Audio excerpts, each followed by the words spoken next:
इसी पे रख देते थे, नारियल इसी पे रख देते थे, सामान इसी पे रख देते थे, कंकु का चोपड़ा इसी पे रख देते थे, फूल की डलिया इसी पे रख देते थे। पर अब लोगों को मालूम पड़ गया कि शंकर जी की पूजन कर रहे हो, जलता हुआ दिया अगर तुमने इस जलाधारी पर रखा या डलिया रखी या कोई सामान तुमने इस पे रखा, यहां तक शास्त्र कहता है कि पशुपति व्रत करने वाली माताएं, भाई, बंधु, बच्चे जो नारियल रखते हैं पांचवें व्रत में, वो नारियल भी इस जलाधारी पर नहीं रखाता। अगर जलाधारी पर रखाता है तो हमारा कार्य सफल नहीं होता, उसके सामने नीचे रखाता है।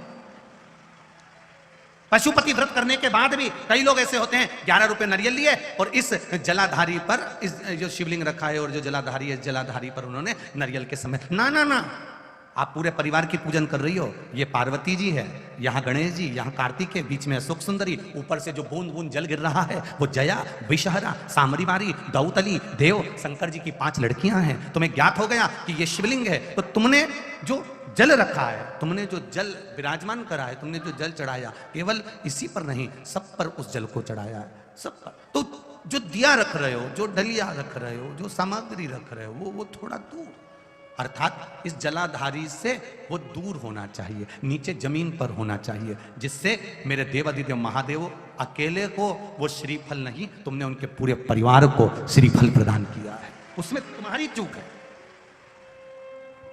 उसमें तुम्हारी गलती है, तुम्हारी गलती है उसमें, उसमें किसी दूसरे की गलती नहीं, तुम्हारी। और एक ने गलती नहीं करी होगी, ऐसी बहुत सारे लोग बैठे होंगे जिन्होंने गलती करी है। दिया ले जाके वहां रख दिया जलता हुआ, डलिया रख दी, सामान रख दिया, ना ना ना ना। हम भगवान से कहते हैं तू मेरी सुनता क्यों नहीं है? भगवान कहते हैं तू गलती करती कितनी है, उसको सुधारो, उसको सुधारो। बोलो ईमानदारी की बात। जो दवाई नाक में डालने की होगी वो नाक में ही डालना पड़ेगी। बोलो री जी, हाँ सही है कि गलत है? और जितने जीजा बैठे हैं वो भी बोल लो सही है। जो कान में डालने की दवाई है वो कान में डालना पड़ेगी, जो टेबलेट खाने की है उसे खाना पड़ेगा, जो पानी में घोल कर लेने की है वो पानी में घोल कर लेना पड़ेगा। बस उसी तरह सेवा का, भोलेनाथ जी का पूजन का, शिव को रिझाने का भी कुछ तरीका होता है। उसको हमको उस तरह से करेंगे तो मेरा महादेव तुरंत प्रसन्न होगा। उसको पहचानो। शंभु शरणे मांगू घड़ी दुख काटो, दया करी ने दर्शन आपो। आप करो उसका भजन, आप करो उसका स्मरण, आप करो उसका संकीर्तन, श्रेष्ठता में करिए। मंदिर जाते हो आप लोग? हाथ उठाओ जरा, सभी जाते हो? धर लो वापिस धर लो। जल कितने लोग चढ़ाते हैं? जरा हाथ उठाओ। सभी चढ़ाते हो? धर लो वापिस धर लो, ठीक है। बस तो तेरा क्या होगा रे कालिया? अब क्या सोच रहा उसको? भजन भी आप कर रहे हो, जल भी आप चढ़ा रहे हो, आराधना भी आप कर रहे हो, फिर जो शिव का हो गया शिव उसका हो गया, फिर क्या सोचना?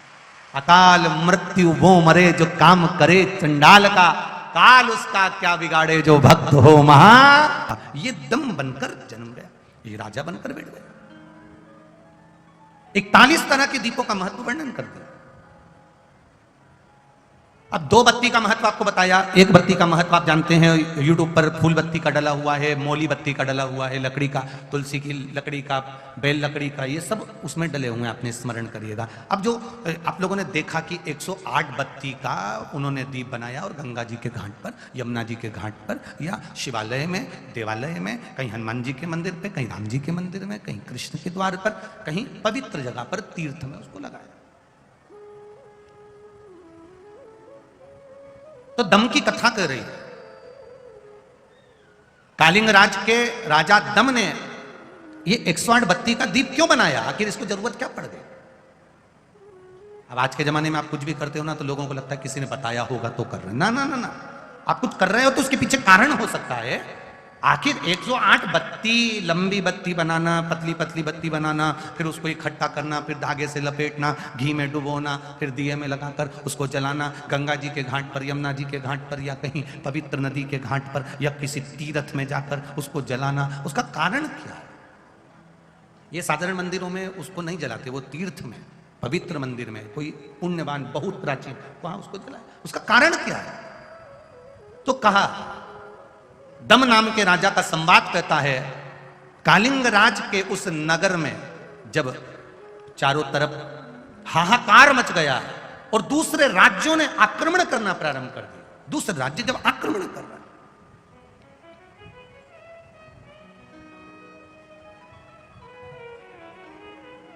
एक तुम्हारा छोटा सा प्लाट, बहुत अच्छे से समझो, पहले अपनी बात पे समझेंगे तब अपन कथा तक पहुंचेंगे। अपना एक छोटा सा प्लाट, उस प्लाट पर रजिस्ट्री तुम्हारी, पैसा तुमने खर्च कर दिया और उस प्लाट पर कब्जा दूसरे ने कर लिया।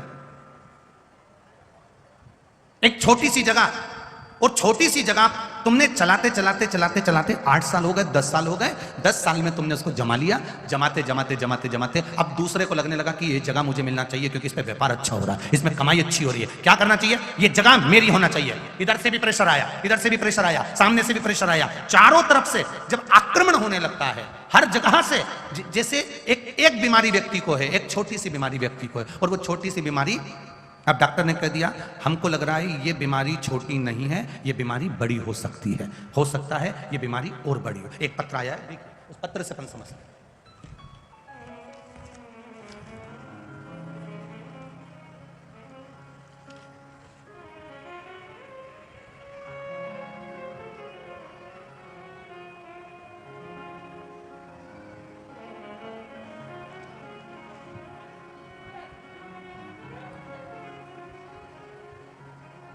सुनीता शर्मा, एटा, उत्तर प्रदेश की रहने वाली हूं, मेरा मोबाइल नंबर ये है। सुनीता शर्मा कहीं बैठी हो तो हाथ हिलाइएगा, दोनों हाथ। सुनीता जी शर्मा कहीं बैठी हो तो दोनों हाथ ऐसे हिला देना, अगर कैमरे वालों को दिख जाए तो ठीक है, अगर कहीं दूर बैठी हो तो कोई बात नहीं। सुनीता शर्मा, एटा, उत्तर प्रदेश की रहने वाली हूं गुरुदेव।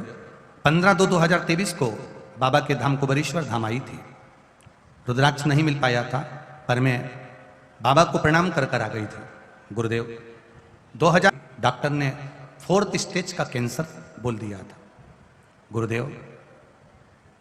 4th स्टेज का जब कैंसर हुआ, डॉक्टर ने कुछ दिन दिए थे, कुछ समय दिया था कि ये इतने महीने तक जिंदा रहेगी, उसके बाद चली जाएगी गुरुदेव।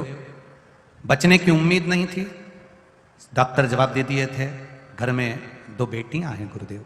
भगवान से बस इतना प्रार्थना करती रहती थी पलंग पर पड़ी पड़ी, मुझे मार देगा पर मेरी बेटियों का क्या होगा, कृपा करना बाबा, एक मौका दे दे, बेटियों को मंगल विवाह कर दूं, इनकी शादी कर दूं।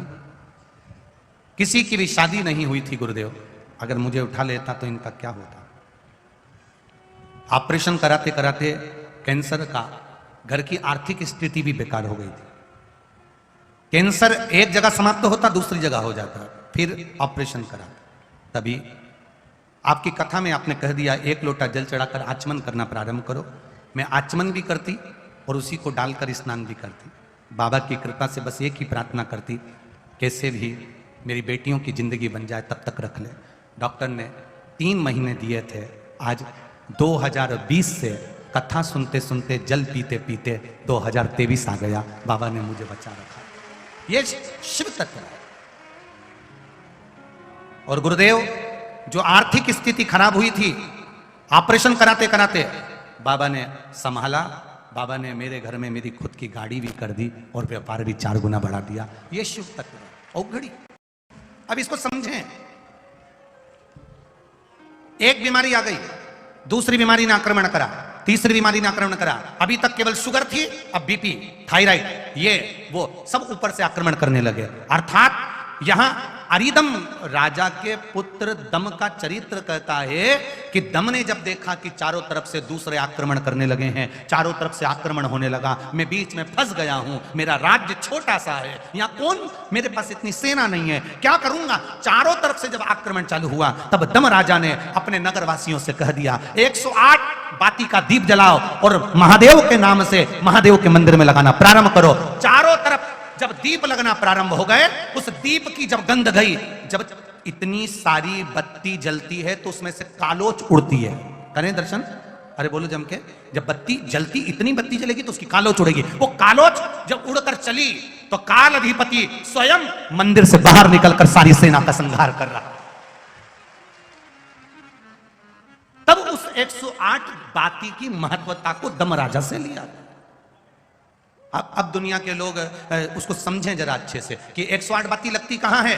तो प्रयास करो किसी नदी का तट हो, और बहुत ध्यान देना, पवित्र नदी गंगा, यमुना, सरयू, क्षिप्रा, मंदाकिनी, नर्मदा, जितनी पवित्र नदी होती हैं, इन नदियों में आप लोग एक बहुत बड़ी गलती करते हो कि दोने में दिया लेते हो और दोने में दिया लेकर उसको रखकर और आप नदी में दिया जलाकर बहा देते हो। शिव महापुराण की कथा इसकी महत्वता नहीं कहती। शिव पुराण कहती है गंगा माँ है, नर्मदा माँ है, क्षिप्रा माँ है, सरयू माँ है। तुम्हारी सास कहीं बैठी हो, एक काम करना, जैसे तुम गंगा जी में दिया रख देती हो पानी में, सरयू जी में दिया रख देती हो पानी में, उसी तरह सास के सिर पे दिया जला के धर दो। बोलो, धर सकते हो? जब धीरे धीरे दिए में आग लगेगी, दिया जलते जलते दोने में आग लगेगी, दोना जलेगा और तुम्हारी सास का फिर सिर जलना प्रारंभ होगा। अच्छा लगेगा? नहीं। गंगा में दिया छोड़ा, दिया जलते जलते हवा में दोना जला, दोना जला तो वो गंगा का जल में चोट पहुंची। गंगा कहती है तो पुण्य कमाने आई थी और मुझे आग लगा के जा रही है। पवित्र नदी को शुद्ध रखिए, उसमें पवित्रता का विशेष ध्यान रखिए। यहां तक शिव महापुराण की कथा कहती है अपने स्नान के कपड़े भी अगर तुम घाट पर किसी के कहने पर छोड़ कर आ रहे हो, कई लोग, कोई कह देता है तुम्हारे ऊपर ये रोग लग गया, तुम्हारे ऊपर ये बीमारी हो गई, नदी पे नहाने जाना, अपने कपड़े छोड़कर जाना। पहले तो वो महाराज ढूंढो जिसने कहा कि पवित्र नदी पर अपने कपड़े छोड़कर आओ। नदी को हमेशा, पवित्र नदी को पवित्र रहने दो। मेरे राम जी जब चित्रकूट होते हुए चले गए, मेरे राम जी जब अयोध्या से लंका तक गए, बीच में इतनी पवित्र नदी पड़ी थी, मेरे राम जी ने एक जगह पर अपने वस्त्र को नहीं छोड़ा, ना वस्त्र को पानी में निचोड़ा।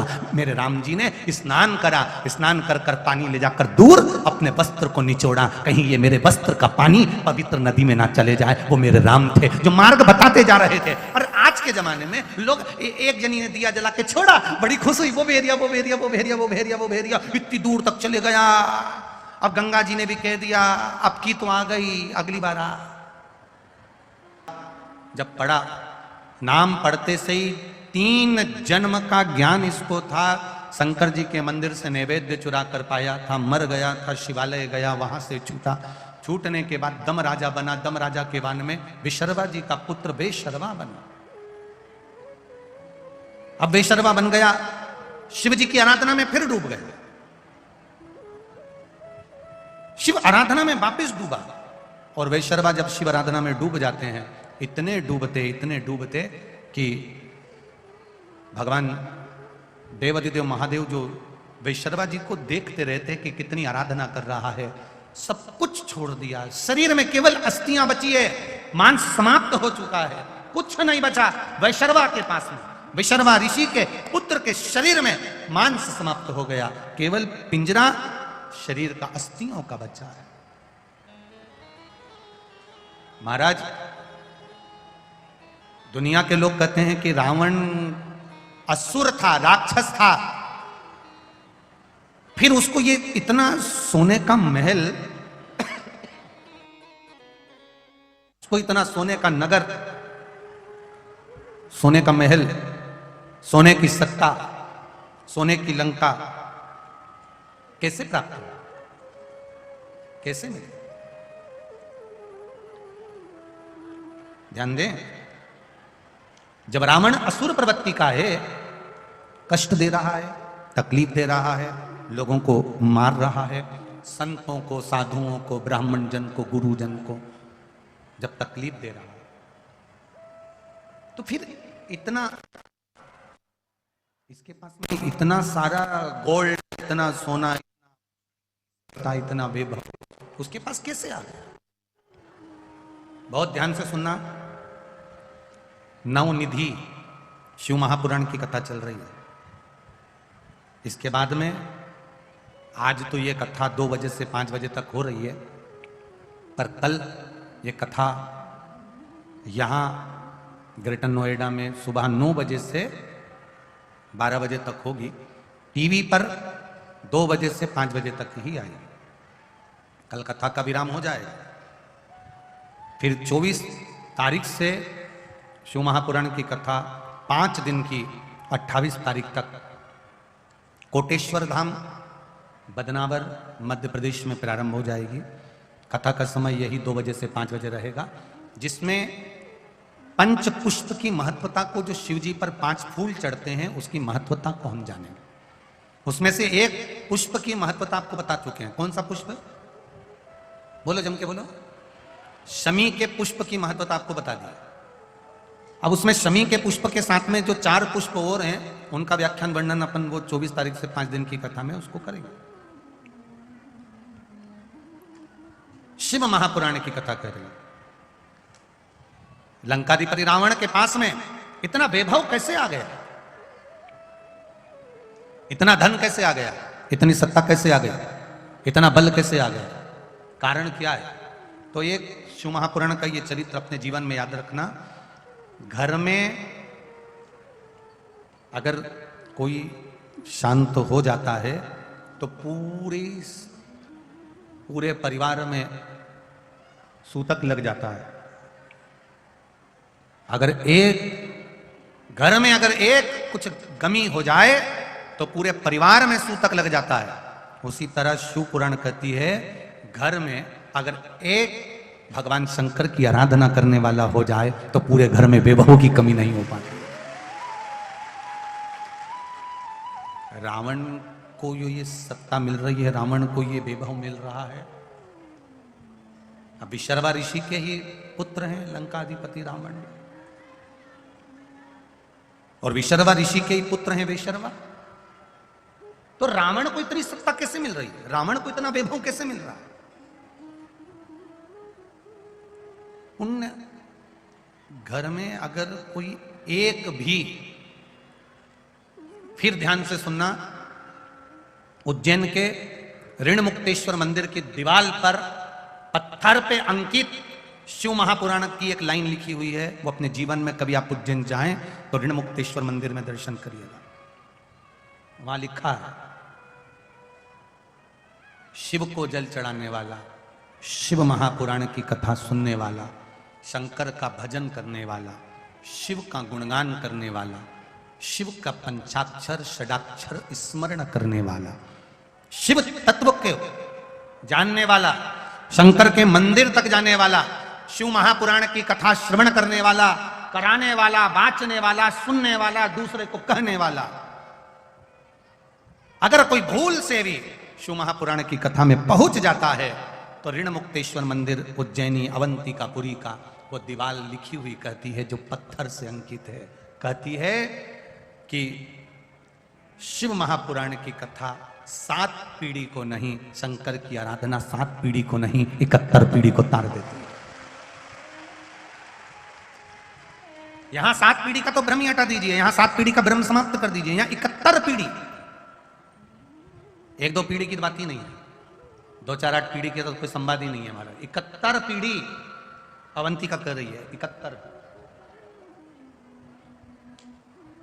अब रावण कष्ट देने वाला, रावण सबको परेशान करने वाला, रावण सबको कष्ट प्रदान करने वाला, रावण संत ब्राह्मण साधुजन गुरुजन को कष्ट देने वाला, यज्ञ नष्ट करने वाला, परेशान करने वाला, देवताओं को बंदी बनाकर रखने वाला। जब इतना कष्ट रावण सबको दे रहा है तो रावण को फिर इतना वैभव कैसे प्राप्त हुआ? ये रावण का खुद का वैभव नहीं है, ये रावण की खुद की दौलत नहीं है, ये रावण की खुद की सत्ता नहीं है। रावण को ये वैभव, ये सत्ता, ये दौलत कहां से प्राप्त हुई? तो कहा विशर्वा ऋषि के पुत्र रावण भी हैं और विशर्वा ऋषि के पुत्र वेशर्वा भी हैं। वेशर्वा ने जब शंकर भगवान की आराधना करना प्रारंभ करी, इतनी आराधना करी, इतनी आराधना करी, इतनी आराधना करी कि शंकर भगवान ने उस वेशर्वा को आशीर्वाद देने के लिए शिवजी प्रकट हो गए। सामने आए, सामने प्रकट हुए, मांग वेशर्वा तुम्हें क्या चाहिए। वेशर्वा ने जैसे ही नेत्र को खोला, शिवजी का इतना प्रकाश कि वेशर्वा की आंखें बंद हो गई। शिवजी ने कहा मांग लो, तुमको क्या चाहिए। शंकर जी कह रहे मांगो, तुम्हें क्या दिया जाए। नेत्र खोल रहा है, फिर आंखें बंद हो जाती, फिर नेत्र खोले, फिर आंखें बंद हो गई। अब की बार आंख बंद कर कर कह रहा है प्रभु मांग लूं। हाँ मांग। शिवजी ने कहा मांग लो, मांग तुझे क्या चाहिए। आपके चरणों का दर्शन हो जाए। इतना प्रकाश है कि मैं आपके चरण का दर्शन भी नहीं कर पा रहा हूं, आपके चरणों का दर्शन हो जाए, बस कृपा कर दो। शिवजी ने प्रकाश को थोड़ा कम करा, गला पकड़ रहा। शिवजी ने प्रकाश को थोड़ा कम करा और प्रकाश कम करा, भगवान शंकर के चरण का दर्शन वेशर्वा को हो गया। विशर्वा ऋषि के पुत्र वेशर्वा को जब भगवान के चरण का दर्शन हुआ, तब चरण का दर्शन करने से पहले वेशर्वा माता पार्वती को घूर कर देखने लगा। नेत्र आए, पर उस नेत्र से वेशर्वा ने सबसे पहले पार्वती जी को घूर कर देखा, पार्वती जी की ओर टकटकी लगा कर देखा, पार्वती जी की ओर देखता जा रहा है। माता पार्वती को क्रोध आ गया। पार्वती जी ने वेशर्वा के एक बाएं नेत्र को समाप्त कर दिया, भस्म कर दिया। वेशर्वा चरणों में पड़ गया, भोलेनाथ मेरा बायां नेत्र माता ने जला दिया, समाप्त कर दिया। शिवजी कहते हैं वेशर्वा, पार्वती जी शिवजी से कहती हैं इसकी बात में मानना, पहले मेरी बात मानो, इसने मुझे घूर कर क्यों देखा, इसने मुझे घूर कर क्यों देखा, इसीलिए मैंने इसके नेत्र को जला दिया। शंकर भगवान पार्वती जी से कहते हैं पार्वती जी तुम समझ नहीं सकती, ये आपको टकटकी लगाकर इसलिए देख रहा था कि पार्वती जी तुमने कौन सा पुण्य करा, ऐसी कौन सी तप साधना तुमने करी जो आप शंकर जी की अर्धांगिनी बनकर बैठ गई, इसलिए देख रहा था। कौन सी तप साधना। ये सिसोदिया परिवार कथा करवा रहा है, मैं कहूंगा मायके में जाकर बैठ गए, पत्नी ने कुछ कह दिया मुंह फुला कर बैठ गए। क्यों मुंह फुला। मेरा राम, मेरा कृष्ण, मेरा शिव मुझे अपनाएगा और एक साधारण से लोहे के टुकड़े को भी वो एक कोहिनूर हीरा बना सकता है, ये निश्चित है। पहले कथा में कहा, आज फिर कहते हैं, नाली में, गटर में, गड्ढे में, कीचड़ में अगर कोई बच्चा गिर जाता है तो लोग उसको निकाल जरूर देंगे पर उसको अपने गले से नहीं लगाएंगे। दुनिया के लोग गटर में गिरे हुए बच्चे को निकाल लेंगे, दुनिया के लोग नाली में पड़े हुए बच्चे को निकाल लेंगे, दुनिया के लोग खड्डे में पड़े हुए बच्चे को निकाल लेंगे, पर उसको गले से कोई नहीं लगाएगा।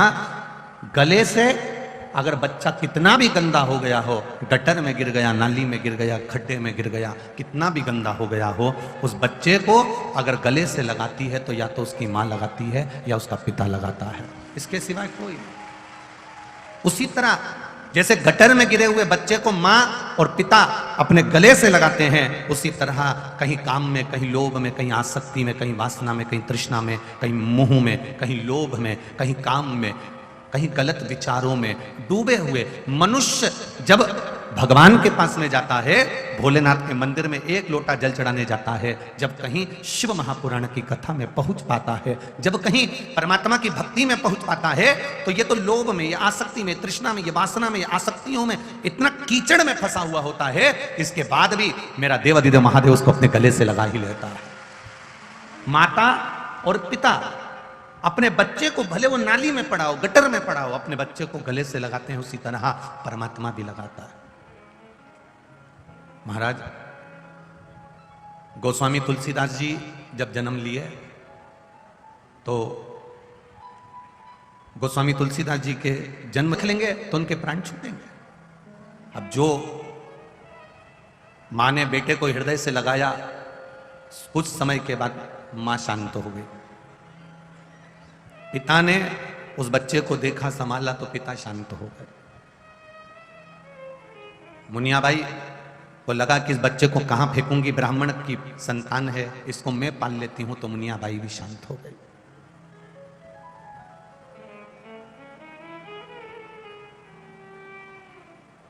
कौन संभाले, कौन? तब 5 वर्ष के गोस्वामी तुलसीदास जी भटकते भटकते, कोई उनको पूछे नहीं, कोई उनका साथ ना दे। आपको पहले भी कथा में कहा, ललाट पर लिखने वाला देव होता है और ललाट पर लिखे हुए को बदलने वाला महादेव होता है। दुनिया में किसी की सामर्थ्यता नहीं कि कोई बदल दे। अब तुलसी बाबा के जीवन में गोस्वामी तुलसीदास जी जब 5 वर्ष के हो गए, लोगों ने उनको पालना बंद कर दिया, उनको कोई पूछे नहीं, इसको जो रखेगा वो मरेगा, कोई नहीं सकता। एक किसी ने उनका हाथ पकड़कर गुरु नरसिंह दास जी के पास में ले जाकर छोड़ दिया। शास्त्र कहता है ये गुरु नरसिंह दास जी कोई दूसरे नहीं थे। संत सदगुरु ये साधारण नहीं होते। अगर ये संसार में जीते हैं तो परमार्थ। हनुमान जी की सेवा करते करते उन्होंने जंगल में भी बाबा को ऐसी भक्ति करी कि वो जंगल भी मंगल हो गया। ये संत हो, ये सदगुरु, ये एक आनंद का विषय हो। महाराज गुरु नरसिंह दास जी के पास में किसी व्यक्ति ने ले जाकर छोड़ दिया तुलसीदास जी को। नरसिंह दास जी को सूचना दी कि इस बच्चे का जो पालन करता है वो मरता है। अब कोई नरसिंह दास जी कोई साधारण तो थे नहीं, शिव का एक अवतार, संत सदगुरु, मार्ग दिखाने वाला। चाहे घर में माता हो, चाहे पिता हो, चाहे तुम्हें मार्ग दिखाने वाला कोई भी होगा, तुम्हें मार्ग दिखाने वाली अगर तुम्हारी धर्म पत्नी भी होगी, तुम्हें मार्ग दिखाने वाला तुम्हारा पति भी होगा, तुम्हें मार्ग दिखाने वाला तुम्हारा भाई होगा, तुम्हें मार्ग दिखाने वाला कोई तुम्हारा सखा, कोई बहन, कोई जमाई, कोई आदि जो भी होगा, जो तुम्हें सही मार्ग पर ले जाकर छोड़ रहा हो, समझ लेना वो तुम्हारा रिश्तेदार नहीं, वो देवाधिदेव महादेव का एक स्वरूप है।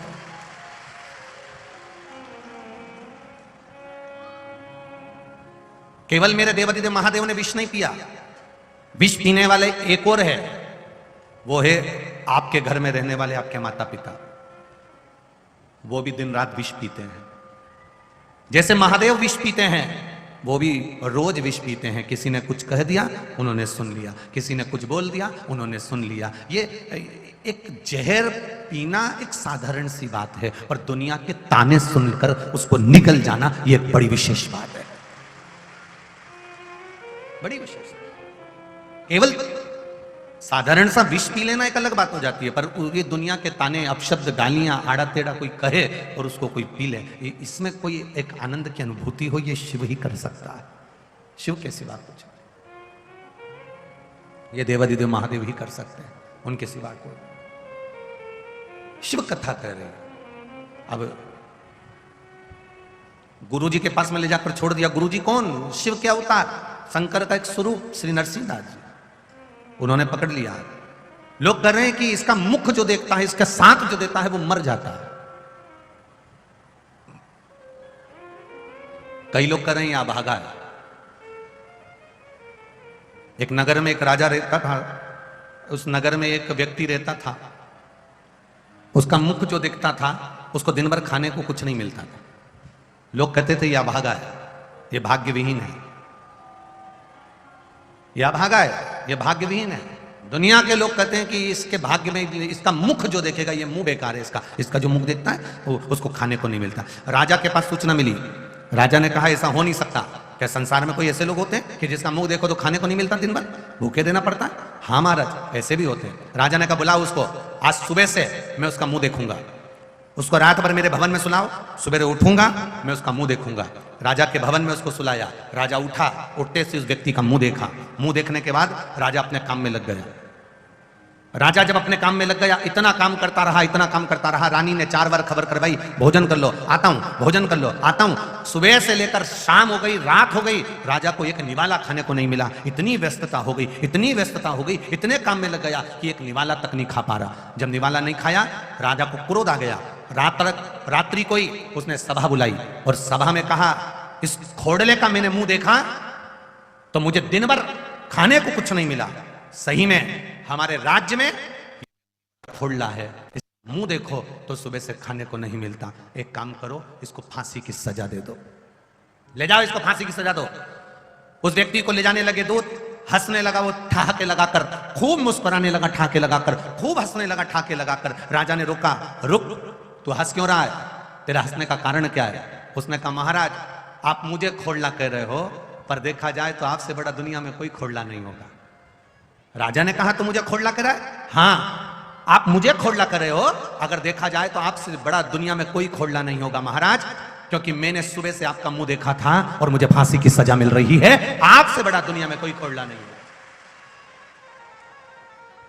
गुरु नरसिंहदास जी को लगा कि ये बालक का मुख देखना और बालक को रखना, और जो रखेगा इसको पालेगा वो मरेगा। तो नरसिंहदास जी ने कहा, ये नहीं होता, ये हो ही नहीं सकता। अरे भगवान जिसको जन्म देता है, मेरा विश्वनाथ, मेरा भोलेनाथ, मेरा त्रिकालदर्शी, जिसको पृथ्वी पर भेजता है उसको गुण देकर भेजता है, अब गुण देकर नहीं भेजता। आपको पहले भी कथा में कहा, आपके कमरे में, आपके कक्ष में, आपसे पूछना चाहूंगा, इसमें से कितने लोग हैं जो अपने कमरे में कबाड़ा रखते होंगे? कितने लोग हैं जो अपने कमरे में अटाला रखते होंगे? कोई ऐसी माता नहीं, कोई ऐसा भाई नहीं जो अपने कमरे में, अपने रूम में कबाड़ा रखता हो, बेकार सामान रखता हो, किसी फालतू सामान को पटक कर रखता हो, कबाड़े को रखता हो, अटाले को रखता हो।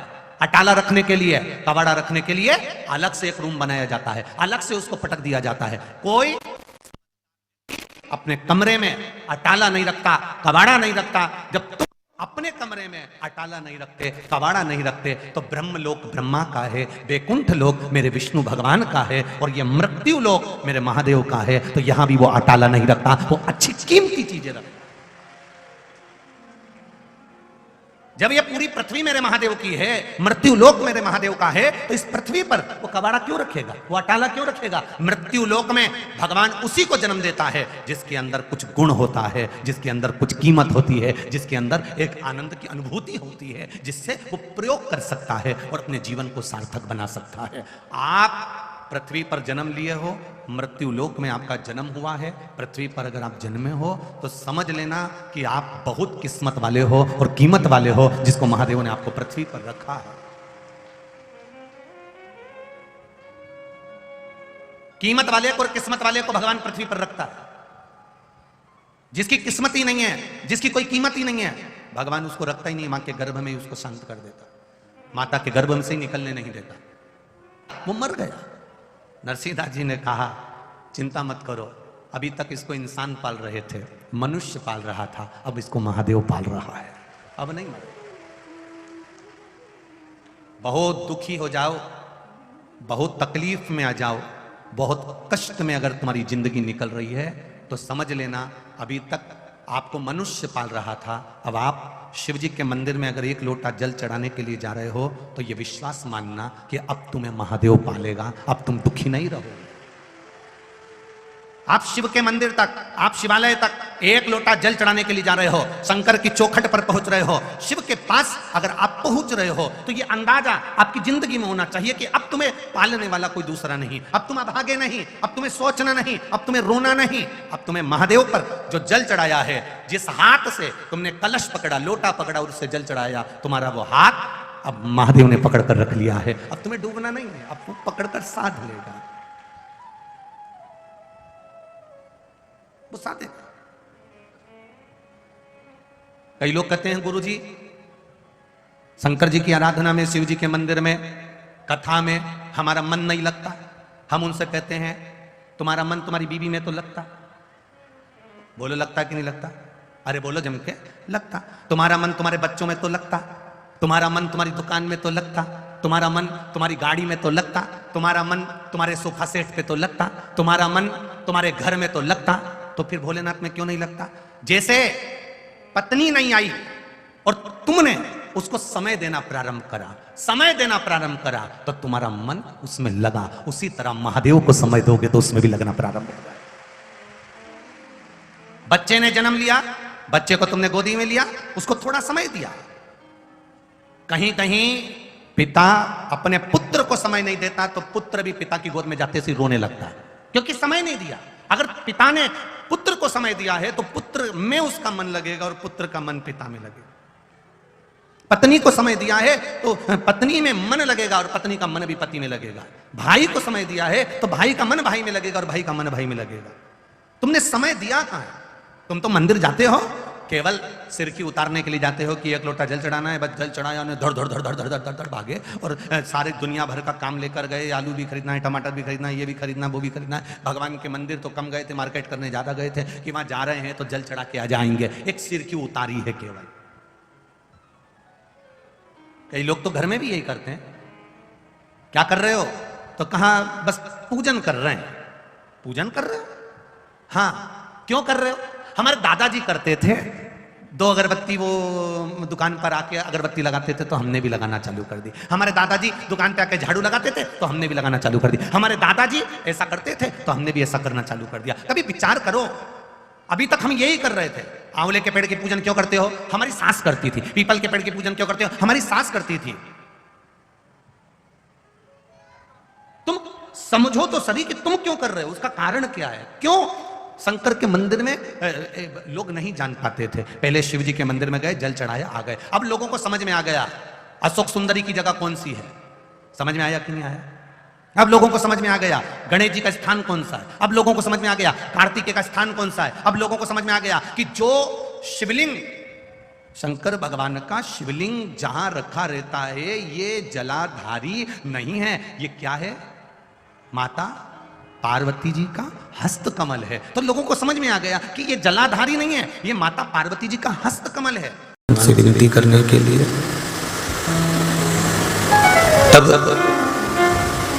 हमारे भीतर ये भाव प्रकट होना चाहिए कि हमें परमात्मा को प्राप्त करना है, परमात्मा हमारे हो जाए और हम परमात्मा के हो जाए,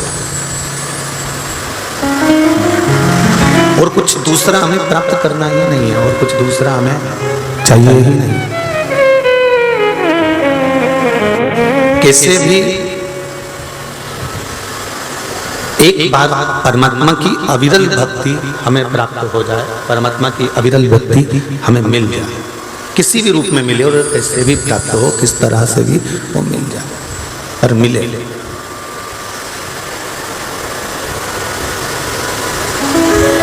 हरतालिका शिव महापुराण की कथा, ऐसी कोई माता नहीं होती जो सावन की, भादों की तीज का व्रत नहीं करती होगी। अगर वो हरतालिका नहीं करती होगी तो हरियाली तीज करती होगी, हरियाली तीज नहीं करती होगी तो सातुड़ी तीज करती होगी।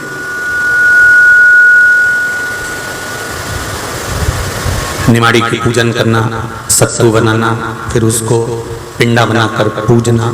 अगर मान लो कि उसने अगर हरियाली तीज नहीं करी तो वो सातुड़ी तीज करेगी, और यदि वो सातुड़ी तीज नहीं करी तो फिर ये जो भादों की शुक्ल पक्ष की जो तीज आती है हरतालिका, ये करेगी। तीज के व्रत क्यों कहते हैं कि सातुड़ी तीज करी, हरियाली तीज करी या हरतालिका तीज करी? इन तीज के व्रत का क्या विधान है? इन तीज के व्रत का क्या महत्व है? इन तीज के व्रत की क्या मूलता है? इसकी क्या महत्वता है?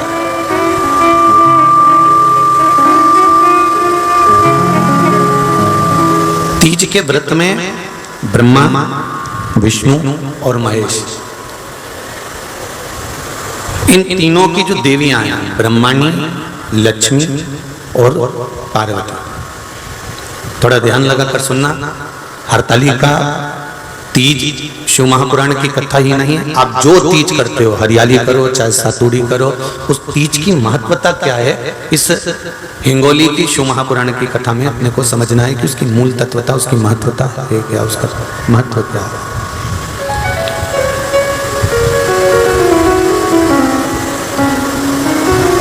भगवान ब्रह्मा, भगवान विष्णु और भगवान शिव, इन तीनों की जो अर्धांगिनियां ब्रह्माणी, लक्ष्मी और पार्वती,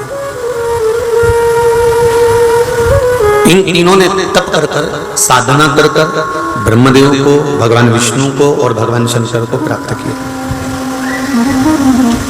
और तीनों ने प्राप्त कर कर तीनों देवताओं से वर मांगा कि वर हमको ऐसा दीजिए कि हमारे तप साधना का फल नारी को तीज के दिन प्राप्त हो जाए। अब देखिए जरा, एक ही व्रत से, एक ही उपवास से उसको संपूर्ण तप साधना का फल प्राप्त हो रहा है, संपूर्ण तप साधना का फल उसको मिल रहा है मात्र एक व्रत से। केवल एक व्रत कर रहे हैं और संपूर्ण तप साधना का फल उसको प्राप्त हो रहा है। ऐसा कोई व्रत, ऐसी कोई साधना, ऐसा कोई शंभो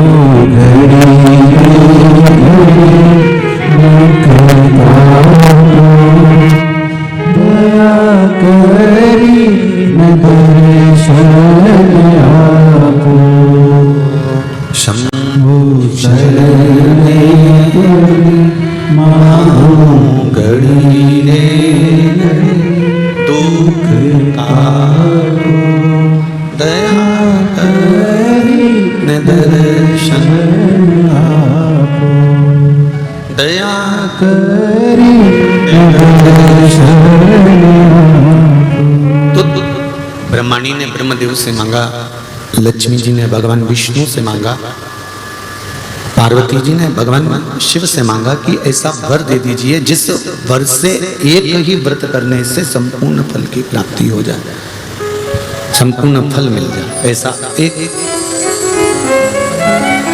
व्रत का फल दे दीजिए, मात्र एक व्रत का। अब देखिए, हरियाली तीज करने वाली माताएं थोड़ा ध्यान से सुनना।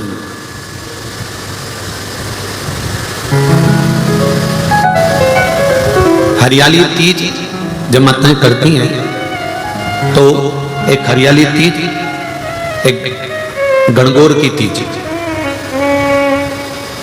ये दो तीज के व्रत ऐसे होते हैं जिसमें जब माताएं करती हैं तो उस समय पर उमा, ब्रह्माणी और लक्ष्मी, इन तीनों की आराधना का फल उसको केवल एक व्रत से प्राप्त हो जाता है। अब देखिए दूसरा, साकुड़ी तीज।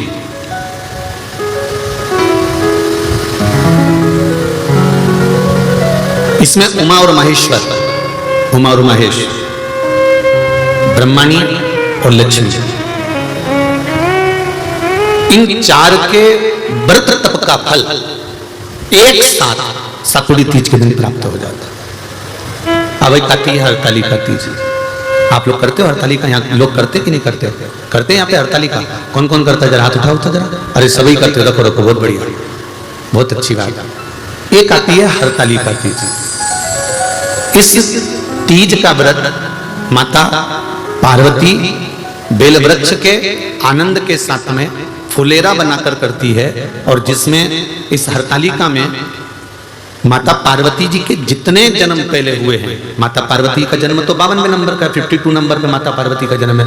इससे पहले तो माता के 51 जन्म पहले हो चुके हैं, 51 जन्म माता पार्वती का पहले हो चुके हैं। तो वो जितने जन्म माता पार्वती पूर्व में ले चुकी हैं, ब्रह्माणी जितनी बार ब्रह्मदेव के साथ में विराजमान हो चुकी हैं, इंद्राणी जितनी बार इंद्र के साथ विराजमान हो चुकी हैं, और लक्ष्मी चाहे वो राधा के रूप में हो, चाहे वो रुक्मिणी के रूप में हो, चाहे वो सत्यभामा के रूप में हो, चाहे वो यमुना के रूप में हो, चाहे वो गंगा के रूप में हो, जितनी बार माता लक्ष्मी ने रूप धारण करे हैं वो सब रूप में, और माता पार्वती अपने सारे रूप में, ब्रह्माणी अपने सारे रूप में, लक्ष्मी अपने सारे रूप में इस हरतालिका तीज के व्रत को करने के लिए आतुर रहती हैं और इस व्रत को कर कर एक दिन में ही संपूर्ण विश्व का जितना तप है, साधना है, उपवास है, सबका फल एक साथ कबूल कर लेती हैं केवल एक व्रत में, हरतालिका तीज के। अब एक बात ध्यान से सुनिएगा, सारे व्रत, आपका अगर स्वास्थ्य खराब हो गया तो आप व्रत छोड़ सकते हो। जितने भी व्रत आप लोग कर रहे हैं पूर्व के, सोमवार, मंगलवार, एकादशी, छठ, पंचमी, चतुर्थी, अगर आपका स्वास्थ्य खराब है तो आप उस व्रत को छोड़ सकते हो, सारे व्रत को छोड़ सकते हो। पर तीज का जो व्रत होता है, हरतालिका जो व्रत होता है, ये व्रत एक बार लेने के बाद जब प्राण छूटते हैं तभी ये व्रत समाप्त होता है।